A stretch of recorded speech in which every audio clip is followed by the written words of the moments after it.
When I was a kid, my grandfather had a camp on Moosehead Lake down the lake on Lily Bay. In the summers, this was our vacation place. This is where we came every summer for a couple weeks. Nearly all my formative outdoor experiences were up here in this area. It was the first place I ever had freedom in a way. When I was 10, I could take the little 12-foot boat with the 4-horse motor on it and go mess around in the coves around our camp and fish and go out on my own with a motor. It was the first time I'd ever had that experience. For me, there's an emotional connection to the place that's really important. I think that's common for a lot of people who are on the trip and who tend to come up here. Beyond that, it's a big place. This is an undeveloped, unspoiled, wild landscape. You don't find this in very many other places. The scale of this place allows you to have experiences that you can't have on a smaller landscape.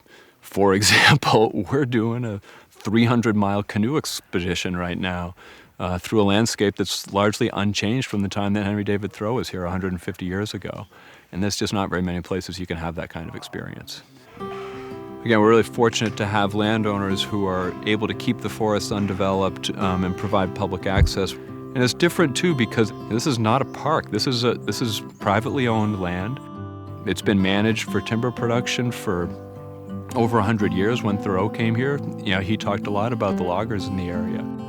That's another thing that makes this place different than other places where there is that culture. It is a working forest landscape. We're also really fortunate to have really strong conservation organizations in the state who have good relationships with those landowners, are able to work with them through conservation easements to help the landowners keep large tracts of land undeveloped, to help protect some of the special places. There are groups like the Appalachian Mountain Club, the Nature Conservancy, the Forest Society of Maine, the Trust for Public Land.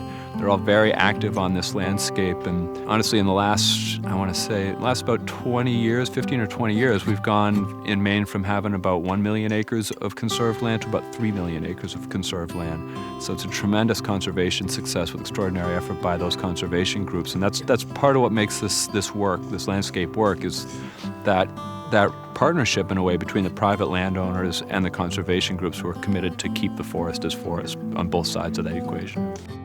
There's a lot of places in the world, a lot of places in America where if you go back to a place where someone had been there 150 years ago, you're going to have a very different experience than you would have then. But I believe Thoreau and Polis camped on this very place.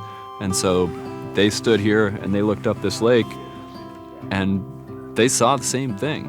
And it just brings a certain poignancy to it and helps us understand that this is something that has been here, that if we treat it well, this can be here for generations to come. We're fortunate to have 3 members of the Penobscot tribe here with us. And again, for them, this is a landscape that their ancestors have been traveling and standing on this point looking up this lake for thousands of years. And when you're here and you understand that legacy and that history, it helps you really appreciate not just the beauty of it, but the depth of the human experience that's available on this kind of a landscape.